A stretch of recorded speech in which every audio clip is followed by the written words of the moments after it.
আর এদিকে ফলতার ঘটনা অর্থাৎ ফলতা বিধানসভার হাসিমনগর এলাকায় যেভাবে বিক্ষোভ দেখানো হয় পুনর্নির্বাচনকে রাস্তায় নামেন বিজেপি কর্মী সমর্থকেরা, সেই ঘটনায় রিপোর্ট চাইল নির্বাচন কমিশন। ঠিক কি জানা যাচ্ছে বিষয় নির্বাচন কমিশন সূত্রে রুমা পাল আমাদের জানাবেন। রুমা, দেখো, জানি রাখি যে ফলতা বিধানসভার হাসিমনগর এলাকায় যে বিক্ষোভ যে সামনে এসেছে এবং ভোটের পর যে হামলা চলছে, এই অভিযোগ কিন্তু এসেছে এবং সেই অভিযোগ কিন্তু অবশ্যই সংবাদ মাধ্যমে যেভাবে আমাদের ছবি আসছে, সেক্ষেত্রে সেই নজরে কিন্তু কমিশনের নজরে রয়েছে এবং পুরো বিষয়টার উপরে রিপোর্ট চাওয়া হয়েছে।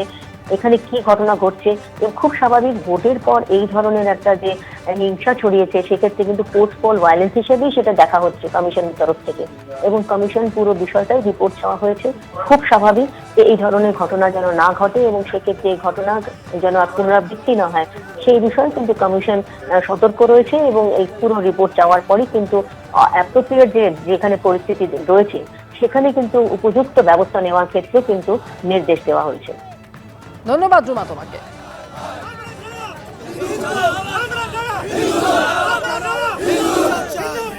এই হচ্ছে ফলতার হাসিমনগর এলাকা, যেখানে তুমুল বিক্ষোভ দেখানো হয়। সকাল থেকে দফায় দফায় উত্তেজনা তৈরি হয়।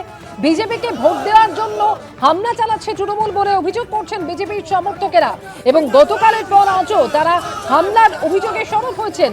পুনর্নির্বাচনের দাবিও জানিয়েছেন বিজেপি কর্মী সমর্থকেরা।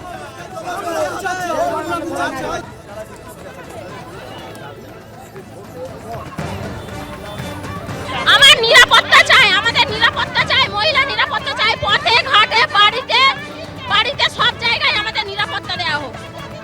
পুনর্নির্বাচন চাই, আমরা ওনাকেই ভোট দিয়েছি, তাও আমরা পুনর্নির্বাচন চাই। তারপরে উনি আমাদের মেরেছে, সেই জন্য আমরা পুনর্নির্বাচন চাই। আমাদের সদস্য কিছু বলেনি, আমাদের সদস্য আমাদেরকে কোনোদিন কিছু বলেনি, আমাদের সদস্য প্রসেনজিৎ সামন্ত কোনোদিনই কিছু বলেনি।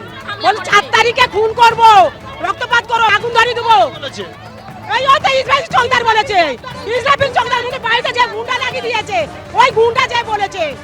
হ্যাঁ, জাহাঙ্গীর খানের গুন্ডা, ইসরায়েল জাহাঙ্গীর খান তো গুন্ডা, সে জাহাঙ্গীর তো পালিয়ে গেছে। ভোট দিতে পেরেছিলে? ভোট তো দিয়েছি, ভোট দিয়েছি বলে বিজেপিকে ভোট দিয়েছি বলে আমাদের টিকতে দেয় না, আগুন ধরিয়ে দিবে বাড়িতে। ছেলেদের মারছে, আমাদের মারছে, খুন করবো, কাটবো, কোথাও টিকতে দেবো নি। আজকাল আমার পাশের বাড়ি ধমকাচ্ছে, কাল যে আমাকে ধমকাবে না তার কি মানে আছে? কাল থেকে এখনো ইসরাফিল চৌধুরী কেন অ্যারেস্ট হলো না? আমরা এই ইসরাফিল চৌধুরী এসেছে, বেঙ্গলপুরে ধরছে না কেন? বিশ্ববিদ্যালয়ে আজকারা দিচ্ছে কেন? এবিপি আনন্দ, এগিয়ে থাকে, এগিয়ে রাখে।